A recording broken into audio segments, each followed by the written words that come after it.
Sadashiva Samarambam Shankaracharya Madhyavam Asmadacharya Paryantam Vande Guru Paramparam Ishvaro Guratmeti Murti Beda Vibhagine Vyomavad Vyapta Dehaya Dakshinamurtaye Namaha Sarva Vedanta Siddhanta Gocharam Tavagocharam Govindam Paramanandam Sadgurum Pranatosmyam Om Shri Krishna Govinda Narayana Om. So, just to recap, we've pretty much covered all the topics on the first 2 pages. What is love? It is existence. It is consciousness. It is bliss. Love is Satchidananda Atman. Atman is love. It's consciousness, existence, it's love. All three are synonyms. And how does that manifest in the world? As reflected awareness. What is the reflected awareness? It's a willing attention. It's taking the reflection of awareness as it strikes on your mind and directing it to what? An object. If you direct it to a material object, you're a love materialist.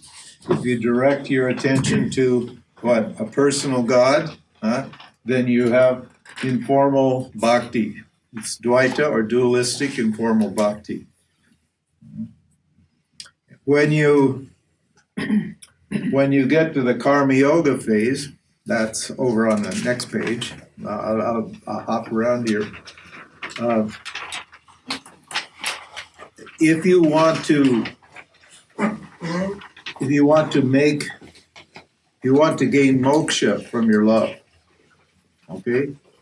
Because if you love freedom, in other words, if your primary desire is to be free, that's your primary desire. Everybody wants to be free, but very often, most people, freedom is just one of several priorities. First, they want to be secure in this world, and then often they want to seek pleasure once they've because they're so frustrated, they spent so much time trying to get secure that they've got a pleasure deficit. So then they become pleasure seekers.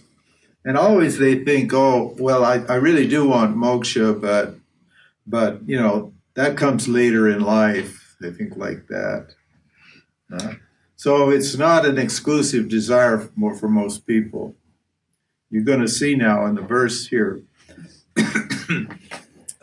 we're just about to start into the text itself, that bhakti, non-dual bhakti, is called exclusive love of the self. In other words, that's the only thing you love. Now, but to get there, what do you have to do? You have to commit yourself to the Vedic tradition. If you commit yourself to Vedanta, to the Vedic tradition, then what do you have to do? You have to go through these 5 stages. That means you have to know what the 5 stages are. That doesn't mean you have to do 1, 2, 3, 4, 5 in order, because you can practice Jnana Yoga and Karma Yoga at the same time. But if you practice Jnana Yoga without practicing Karma Yoga, then the Jnana Yoga is not going to work for you.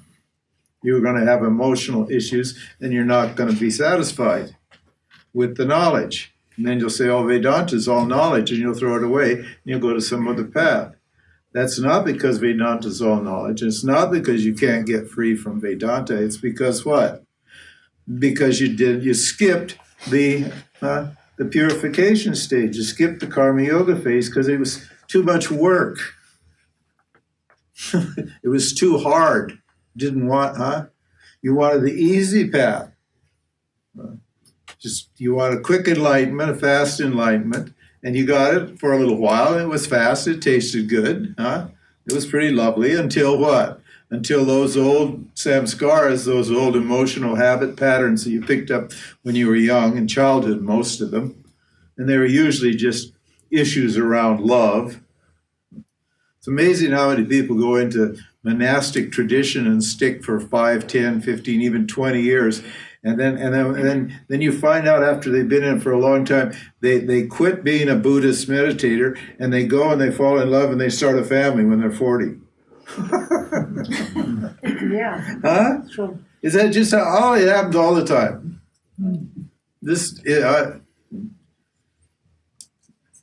So you need to understand the progression. That's the point.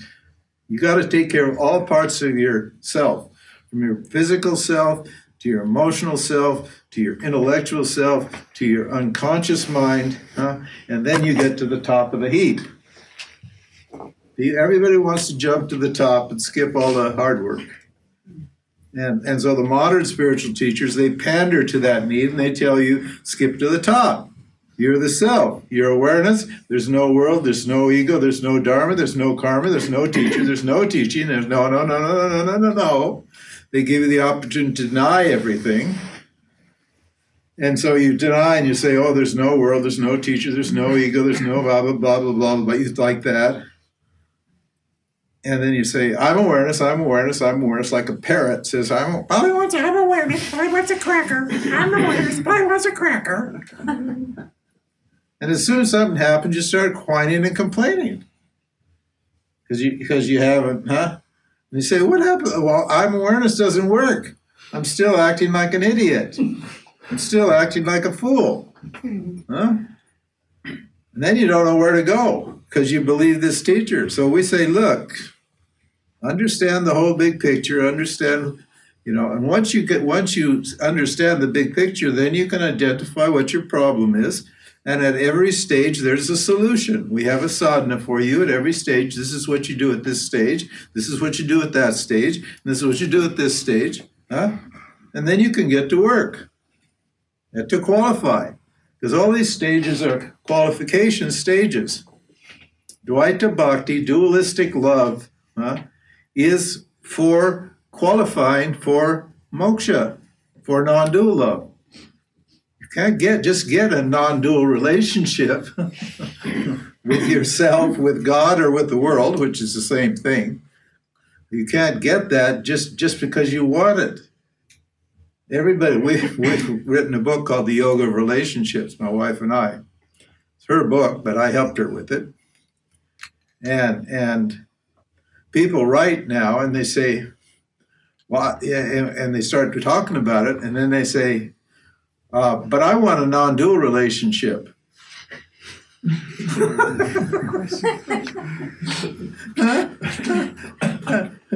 can you get it? Where can you get it? Well, you'll get it when you're qualified for it.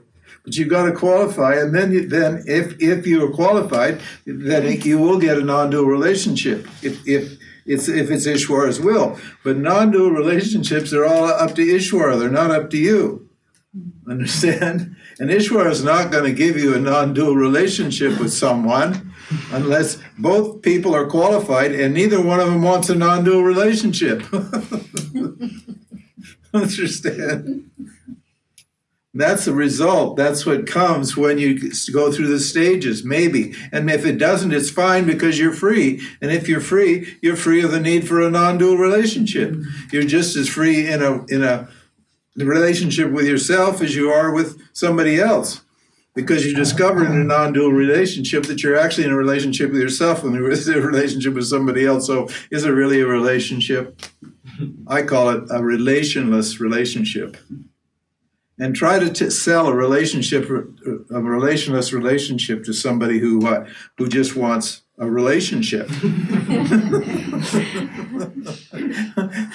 They're not going to be interested in that. Understand? Because you don't go into love relationships for freedom. You don't do it. Don't. Oh yes, but you see, it's a spiritual path. I can get. Yes, we're going to go together, hand in hand, to the self. I had a friend once, and she and her boyfriend used to meditate holding hands. Yeah, they sit next to each other and they hold hands and then they meditate. Huh? What's wrong with this picture? So I need to know the progression. Understand? So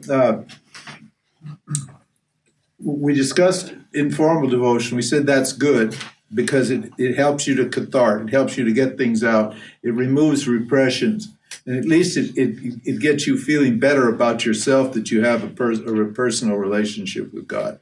That's fine. It's really good. On the other hand, you're still going to suffer. You're still going to have agitations in the world. Right? And so once you understand that your basic relationship with samsara, not with God, but your basic relationship with samsara, with the world, is a problem. And it's hard to admit that I have a problem with the world. Because you don't set out to have a problem with the world. You set out to have a good relationship with the world, but you very often end up without having a good relationship with the world. When you realize that you do have a problem with the world, then you're qualified for karma yoga. In other words, if you have a bad relationship with the world, you haven't figured out that the world is a zero-sum game, that it's zero-sum here in this world, that the world of action and desire is a zero-sum reality. Zero-sum means what? You can't win and you can't lose. For every gain, there's a loss, and for every loss, there's a gain. So when you try to tally it up, you never come out ahead, nor do you ever come out behind. You always come out in exactly the same spot. So living like a samsari is like treading water. You know what treading water is? That's when you're going in the ocean or a body of water, and just to stay afloat, you keep moving. But you don't go forward and you don't go backward. You just have to keep moving to stay afloat or you'll sink. So all your efforts are basically wasted. And when you realize you're pissing away all your energy just to stay the same in the world, then perhaps you're ready for karma yoga. Because karma yoga tells you how to relate to the world in such a way that you can get out of this world. Because if you follow the ultimate logic of karma yoga, it will get you out of this world. Because it will lead to jnana yoga, and jnana yoga will lead to knowledge, and knowledge will set you free of the notion that the world is real and that you're a doer. And then what? And then you'll see that the love you have is what? Non-dual. That your self is non-dual, and that I, so forth. In other words, there's no conflict or no separation within me, between me and myself, and there's no conflict or separation between myself and the world. So it's all a logical sequence. And Vedanta is the best teaching because it explains this carefully. And it gives you clarity at every stage of how to work your way out of that stage, what the next stage is, where you're going. And to really feel good about life, you need to have a plan and be executing that plan. Otherwise, your mind, the mind doesn't work without a noble ideal, a noble pursuit. It needs a noble idea. It needs something valuable and important, something spiritually useful to inspire it. Just wanting to fulfill a desire is not a noble idea. It doesn't lead you anywhere. It just it leads you to what? You get a certain amount of satisfaction, and then you get some dissatisfaction right along with it. So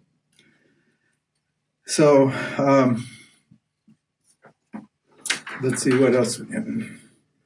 Oh yeah. So I've done my karma yoga. I had one more thought about that. I forgot that I didn't tell you, and now it's slipped from my mind. I usually make a note of it. What was it? The Dharma Dharma. yoga. Dharma yoga. That's right. Right. Dharma. Thank you. Thank you. Because action is done in a field of laws by a human being that is what? A bunch of rules. Did you know that human being is just a bunch of rules? Human being is a program. Can you understand that a tree is a program? Huh? Can you understand that? Yeah. There's a tree concept in God's mind. And trees, they're all the individuals in that category called trees. They all follow the tree program. What do they do? What do trees do? Well, they do tree dharma. They follow the dharma that they've been given. That is, they follow their nature. They have tree nature, or mosquitoes. A mosquito has mosquito nature. What does a mosquito do? Huh? All mosquitoes do the same thing. Why? Because they belong to the mosquito category, which is determined by God, by Ishwara, the creator. The creator creates that program called the mosquito program, the tree program, the water program. Water is a program. It has a certain nature and it behaves a certain way.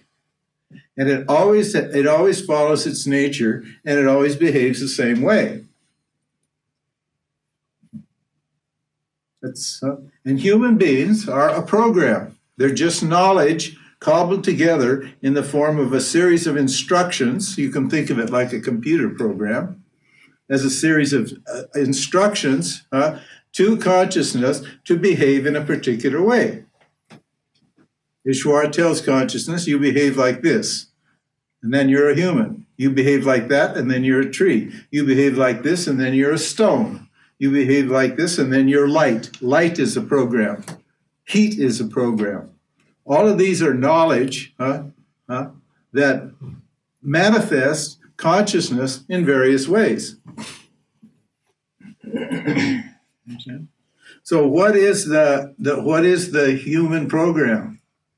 That's called your Swadharma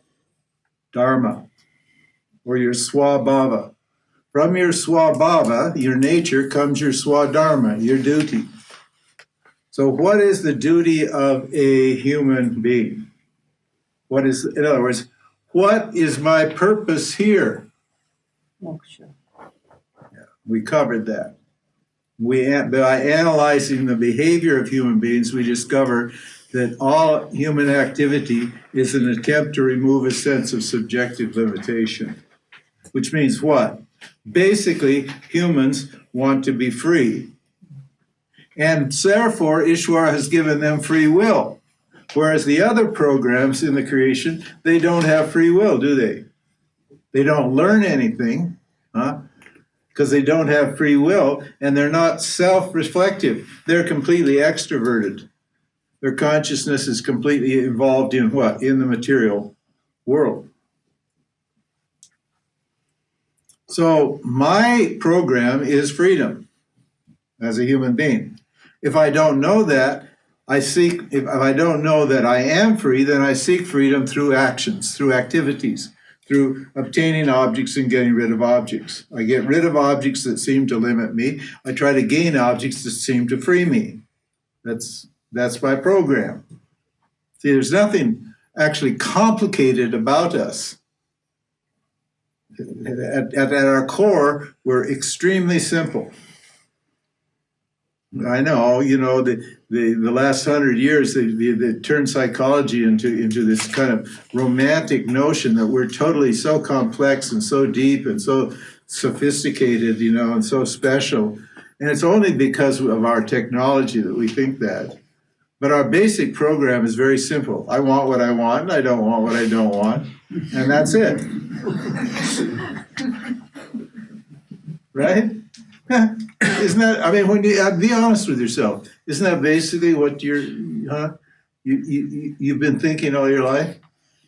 I need to have this, and I need to not have that, whatever it is. So you're always getting rid of stuff that makes you unhappy, and you're always trying to get stuff that makes you happy. Now, whereas, I'd rather be like a duck or something.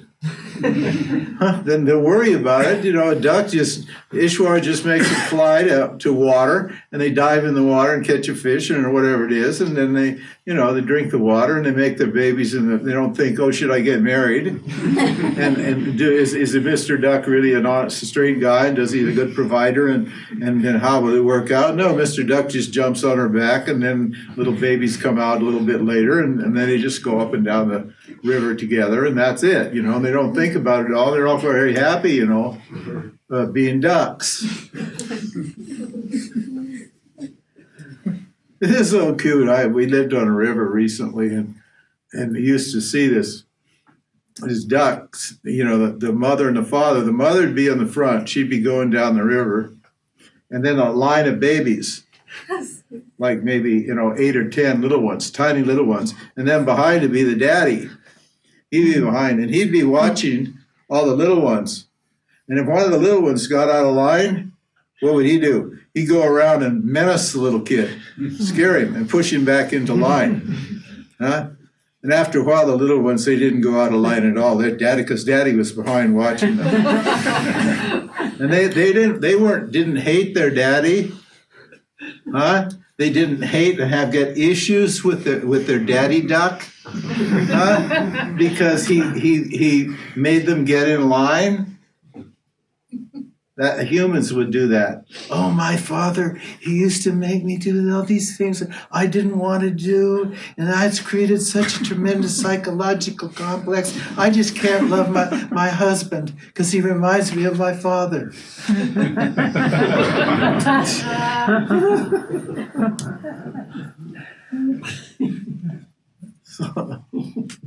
So when I become a karma yogi, right? You have to follow karma yoga dharma. So there's a very important verse in Bhagavad Gita, point in the Bhagavad Gita. It's encapsulated in a verse where Arjuna has tried. I mentioned this yesterday, I think, or the day before, whatever it was. Seems like we've been here forever, doesn't it? And where Krishna tells Arjuna he's the self, and Arjuna doesn't get it. And then Krishna explains karma yoga to Arjuna, explains it in detail, as I've tried to explain to you, karma yoga in detail. And then after he's explained karma yoga, then he makes another statement in a verse. He says, he gives Arjuna a provisional identity. He gives him a new swadharma. Previously, he's just been a samsari. He's been thinking of himself as a worldly person. And he's got all these issues.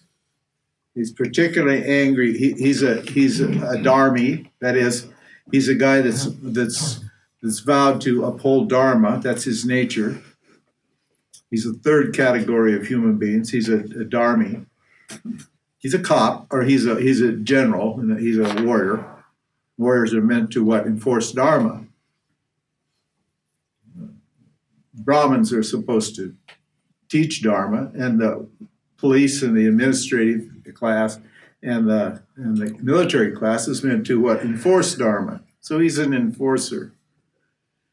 And but he's not thinking of his job as karma yoga. He's just a person who's really angry because he and his family have been cheated by Duryodhana, by one of his relatives, been cheated out of his land and his property, and been humiliated by a relative. And so he's got personal grievance. So for him, the war is very personal. And when Krishna tells him the self, don't worry about it, go ahead and do your duty and kill those guys because they're actually the self, he can't understand that. Krishna explains the whole thing. Then says, so he realizes that didn't work. So then he explains to Arjuna Karma Yoga. And then he says, and therefore, Arjuna, be a Karma Yogi. Now, when you become a Karma Yogi, then you have, for Karma Yoga to work, you have to follow Karma Yoga Dharma. In other words, the rules of Karma Yoga. And I've explained to you what those rules are. What Karma Yoga is. You have to think that way. You can no longer think I'm Sally or Pete or Sam or whatever your name is. You don't think they're like that. You think I'm a Karma Yogi, and what is my duty to do? What is my duty as a Karma Yogi? Right? So that's a provisional identity. He tried the self-identity, that didn't work. The modern teachers don't teach Karma Yoga. That's why modern teachings fail, because they don't teach Karma Yoga. And when they do teach it, they don't teach it properly. They teach a little bit of it, but they don't teach what it actually is. So the Dharma of a Karma Yogi is what? To what? To act, to offer all my actions in a spirit of worship to Ishvara, to God, God being the field of Dharma, being a conscious field, God being a conscious field, God being the rules, in fact, in the field, and to take whatever results come as prasad, in other words, in glad acceptance, and to live a sattvic life. To discipline myself by what? Pursuing the rituals that are incumbent upon Karma Yogis.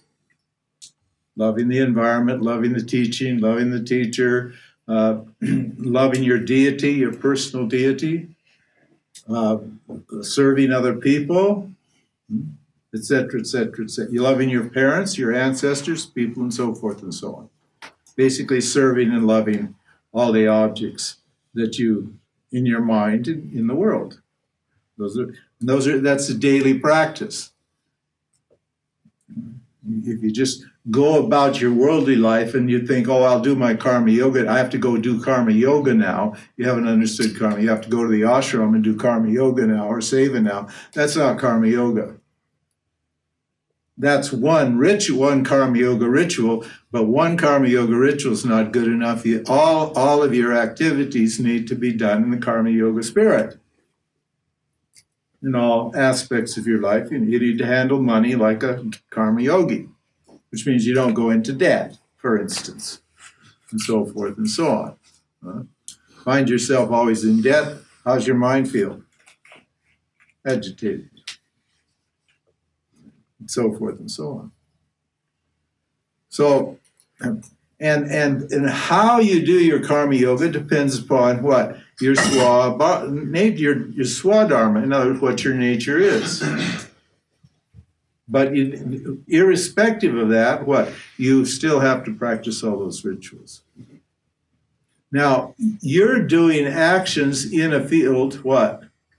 Of values, universal values. That's called Samanya Dharma. So Samanya Dharma means what? The Dharma of universal values. You have to honor universal values. Not only do you have to honor your own values, your own nature, how well you have assimilated the universal values is your own swadharma, your swadharma. Because some values are very well assimilated. Other values are not really well assimilated or well understood. So you need to how you relate to how you as a person relates to the universal values is called Vishesha Dharma. is, in other words, situational ethics. And the way you behave in a situation is you can't have a formula for it. Why not? See, most people, they're moral people, but they just have one simple moral code, and they always behave according to that moral code in every situation. But that doesn't always produce a peaceful or happy mind, does it? Why? Because every situation requires you to tailor, to adjust your actions, not to do the same action. If you do the same action in every situation, you're not going to succeed. Why not? Because no situation is the same as the last situation. Every situations are constantly all changing, and I need to adjust my values and the universal values to what? To act in a moral way in every situation. That's called Vishesha Dharma. So I need to follow my nature, I need to consider universal values, and I need to see whether the situation, in other words, I have to tailor my reaction based upon the situation, the universal values, and my own personal situation, my own personal nature. In other words, I consider the needs of everybody, I consider my own personal needs, and then I see what the situation requires. So Dharma is a very difficult concept. And if I do those, if I do consider all those things, then what? Then I'm said to be a dharmi, and my actions are said to be appropriate responses. I want to respond appropriately in every situation, because if I don't, I get agitation, I get bad karma. That's called punya karma. Bad karma is karma that what? Disturbs my mind. So if you have a disturbed mind, if you're angry, depressed, or worried, or something like that, it's because you violated your dharma, a universal dharma, or you've been ineffective in what? Translating your actions into a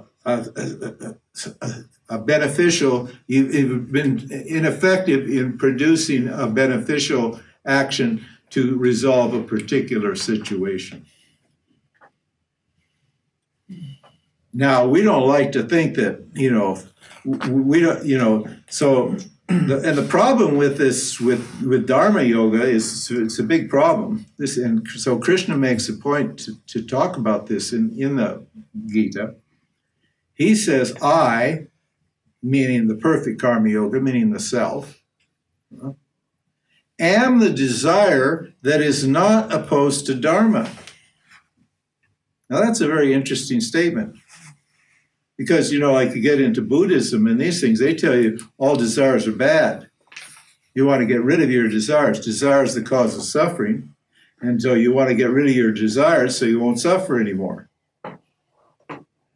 That's the notion. So, but Krishna says, I, Krishna meaning the self, operating in the world, he says, I'm the desire. What? You mean the self is the desire? Yeah, the self is the desire, what? That is not opposed to dharma. Well, what does that mean? That means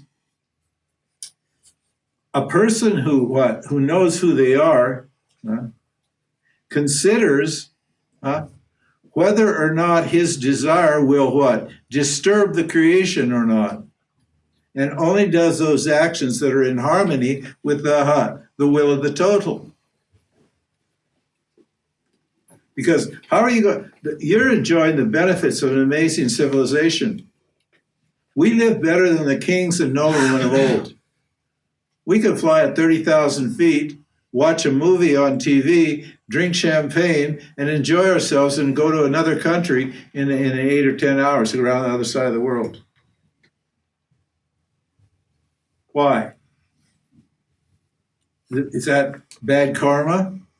No, that's good karma. That's amazing karma. And we're the beneficiaries of that. Why is that? Because people what? Because what? Was that created by what? Desire? Yes. It was created by desire. We desired to do that, and we created this medicine, penicillin. All these things were created what? Not for personal gain. They were what? They served the whole world. Now, obviously, people did gain personally from it, but the world itself benefited from it. So any desire that satisfies the needs of the total is what?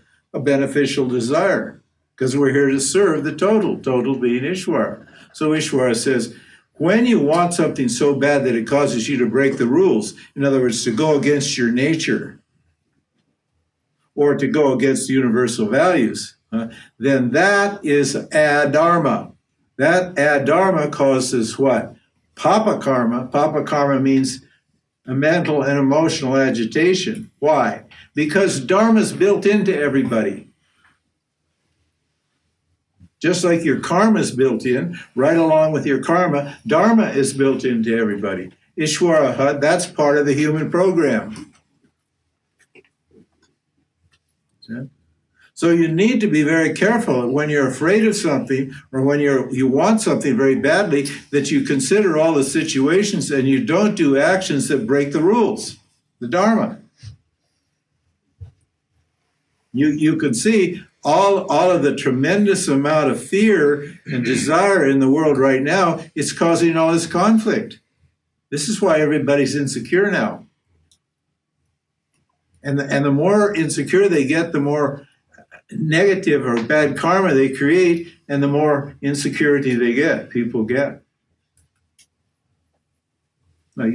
Just the best, one of the best examples is it applies in all fields is what? Is the environment. No species except human beings shits in their own nest and lives in it. Sleeps and eats in their shit. Well, I saw a hedgehog once in Germany. Found a little hedgehog in a nest, and he was shitting in his nest and sleeping in it. But we're no better than hedgehogs. Understand? Why would we do this?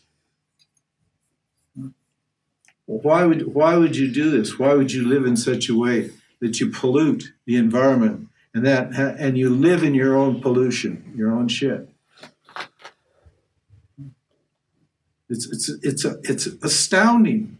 It's amazing that I have to have these luxuries and these conveniences, that my need to just pamper myself is so great. I can't wash my hair with soap. I can't even wash my hair with shampoo. Well, I can, but there's 80 different kinds of shampoo I need.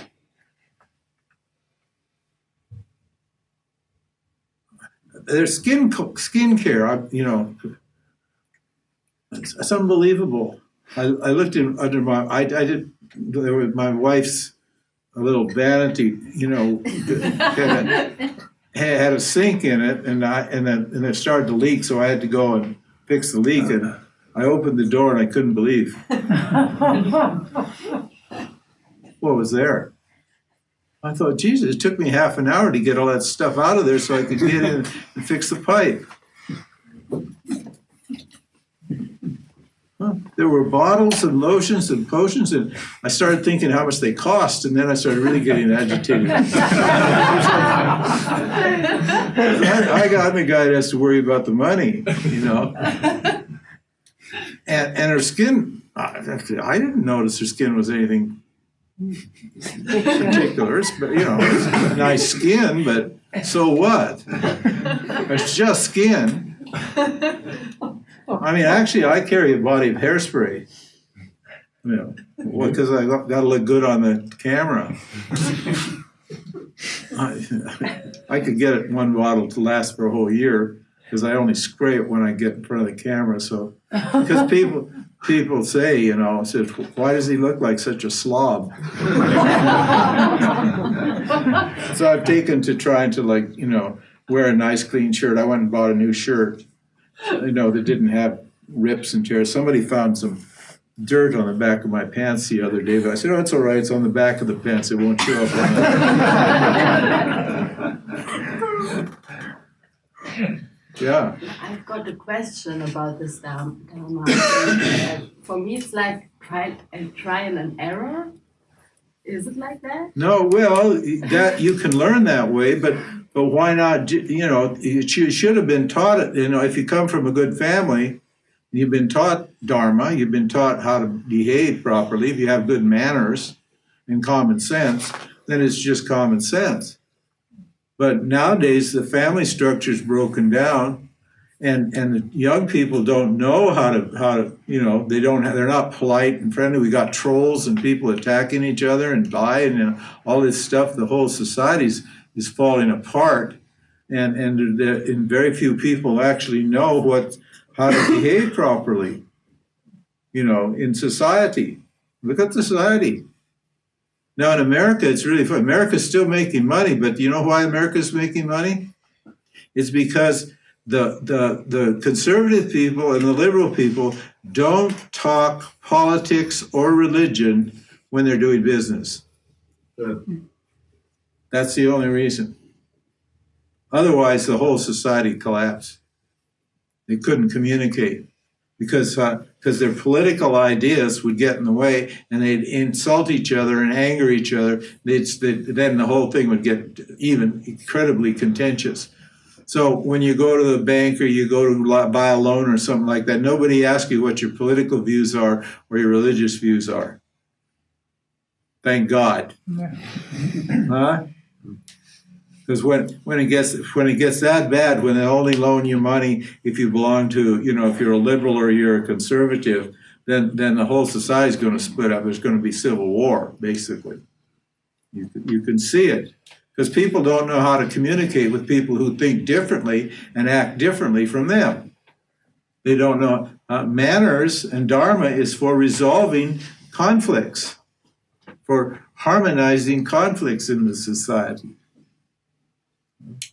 But when you're so spoiled and so stupid, you don't care. All you care about is getting what you want. That's all you care about. And then you injure other people, and in doing so, you injure yourself. You know, one of the big problems is a Swadharma, and I get this all the time. People say, well, I'm not clear what my Swadharma is. Well, if you're committed if you're committed to Vedanta, then you don't have to worry about it. You just have to do Karma Yoga, because then you're a Karma Yogi, and then we supply the Swadharma for you, and we tell you what you're supposed to do. And only a few people will do it. Because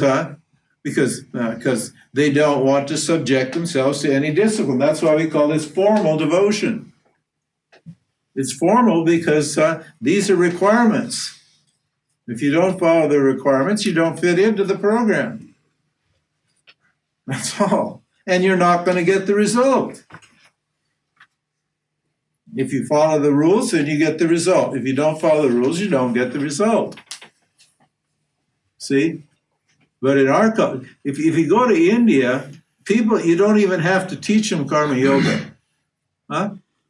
You really don't have to teach Karma Yoga in India. You do, but you don't really have to. Why not? Because they're taught Karma Yoga from the beginning.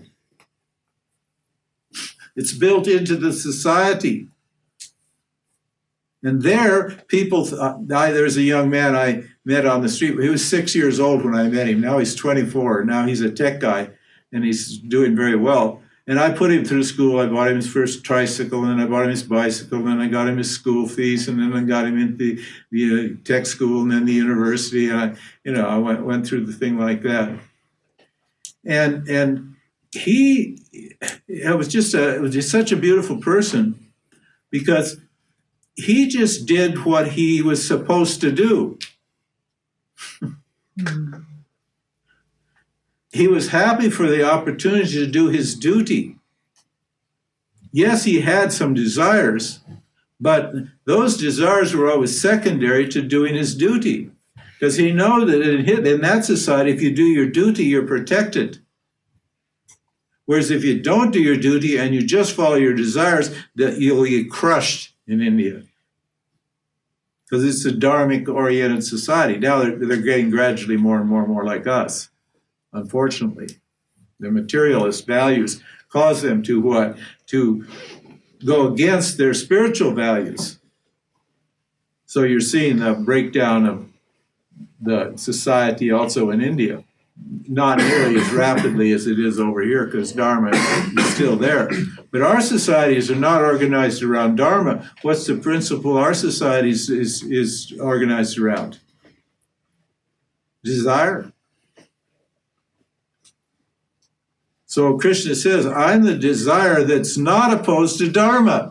That means there's nothing wrong with pursuing your desires. It means you better realize the context in which you're doing your desires and consider the context, because if you want trouble, then just break the rules. And there is a big enforcer of the rules that's on duty 24/7 and that doesn't let anything slide. And who would that be? Ishvara. There's an invisible cop watching you every second. It's called Chitragupta. Chitragupta means a scribe. It's a very cool idea. So there's a little guy that you don't see sitting right back here, just maybe a couple inches above your head, and he's got a little pen and a piece of paper, and he's writing it all down. That's why they have songs like God is Watching You. You know that song? You heard that song? God is watching you. It's a conscious universe. God is the consciousness of everything. And it knows exactly what you're thinking and exactly what you're feeling and exactly why you're thinking it and why you're feeling it. And it's keeping tabs of your actions. And it's seeing whether or not those actions are what? Are lining up with the Dharma, the Lord's will. And when there's a violation, bing, some pain comes. It's just totally logical. There's nothing mystical or magical or spiritual about it. It's just purely practical.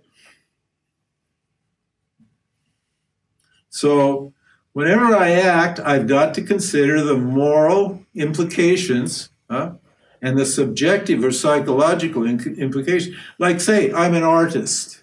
Let's just say, for instance, I have an artistic temperament.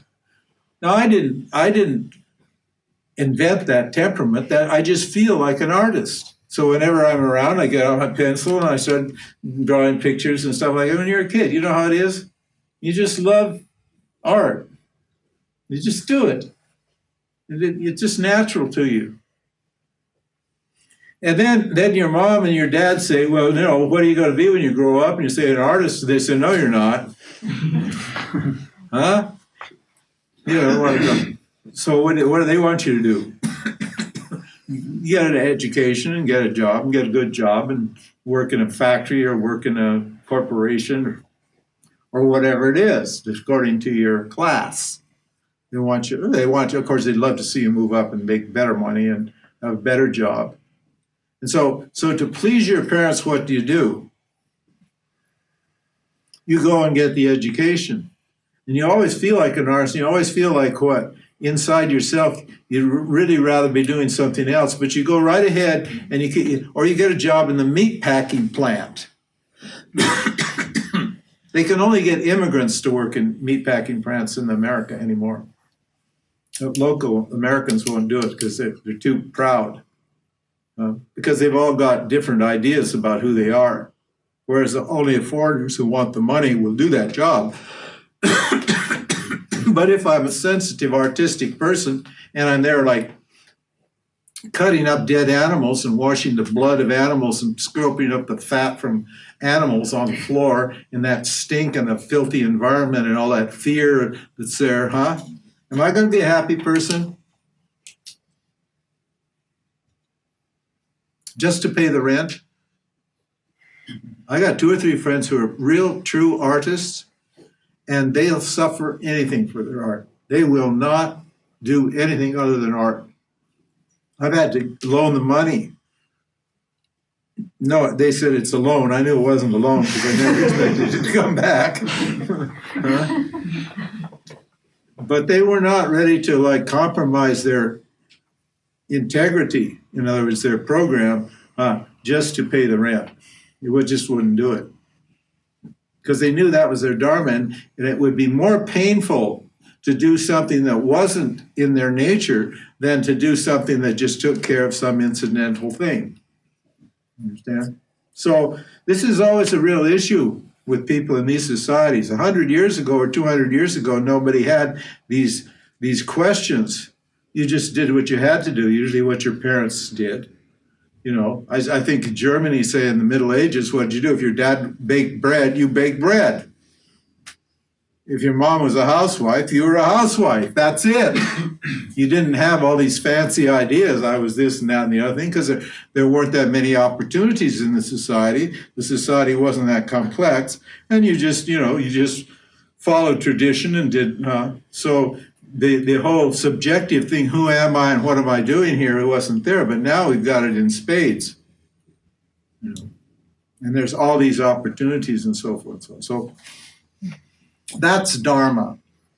So don't think of karma apart from dharma.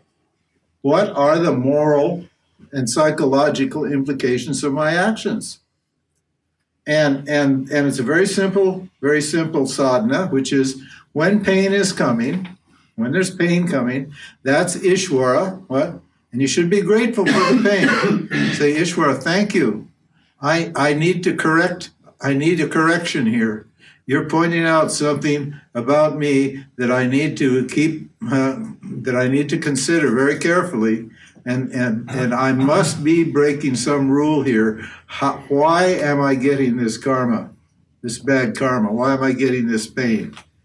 And it will always be because you broke, usually your swadharma, or you broke some rule in the society, either one of man's rules or one of God's rules.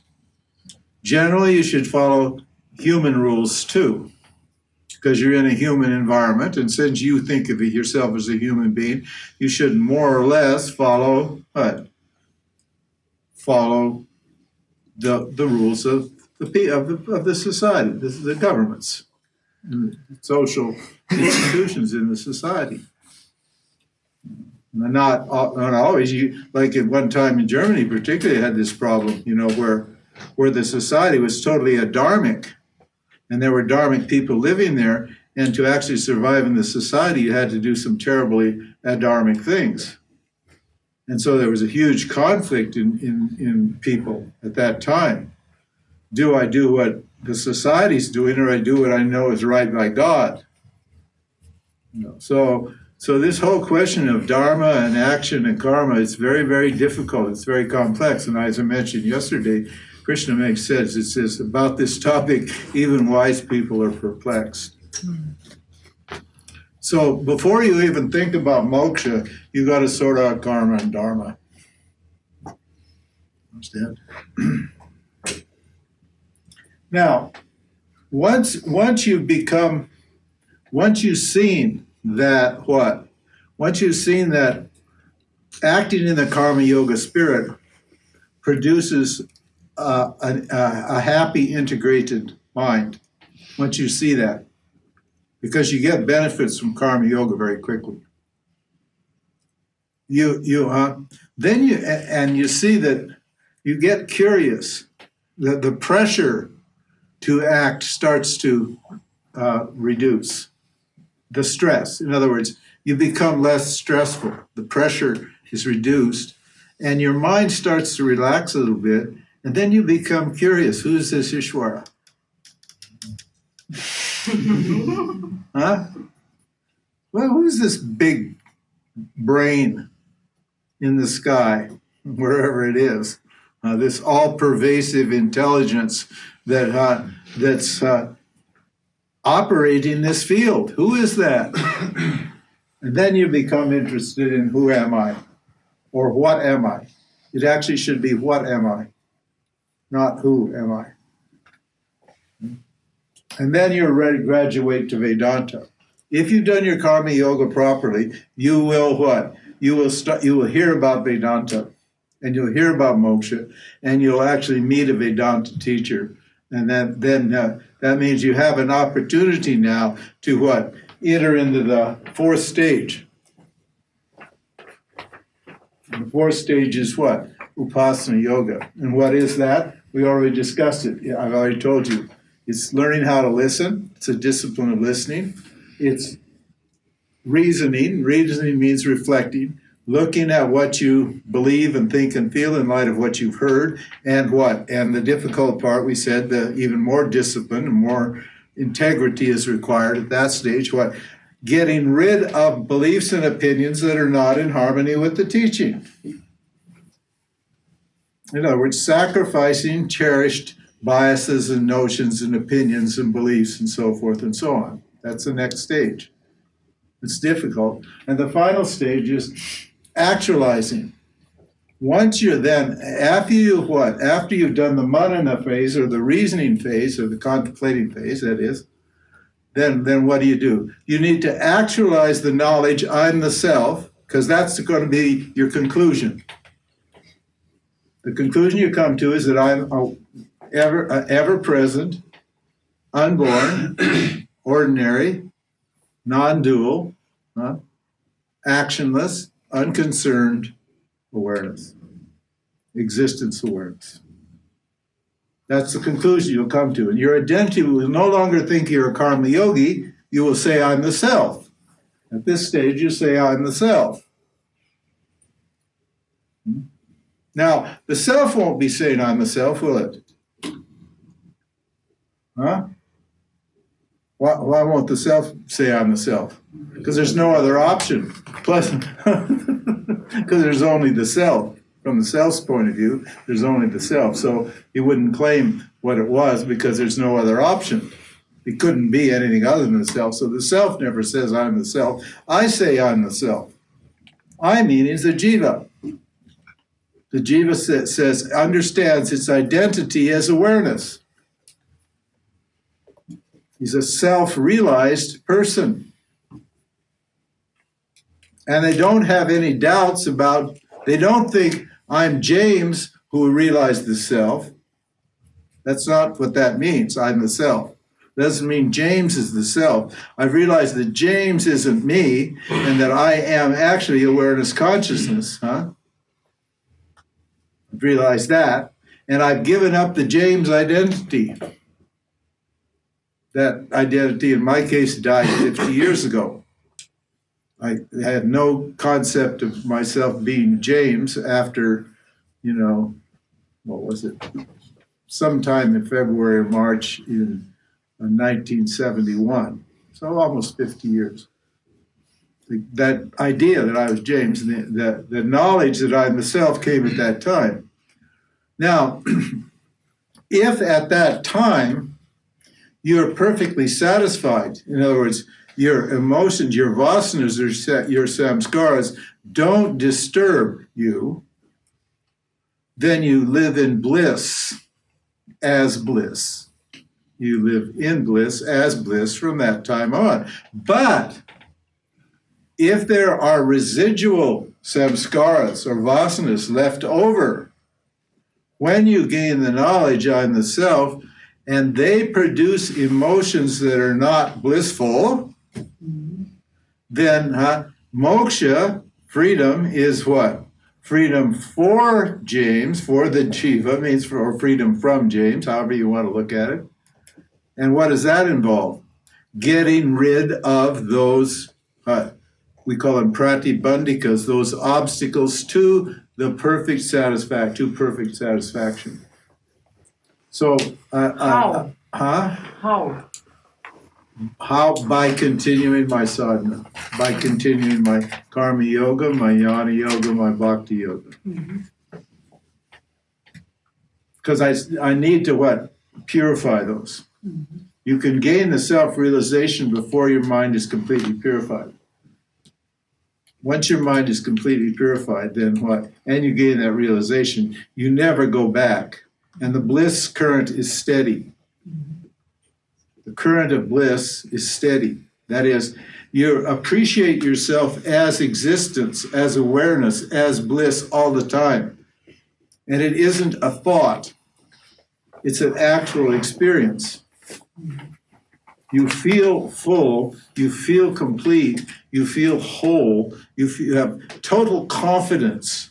You can put it like that. It's not ha-ha bliss. It's a total sense of confidence. You're going to see here what it is when we take up the verses, which we will begin after the break.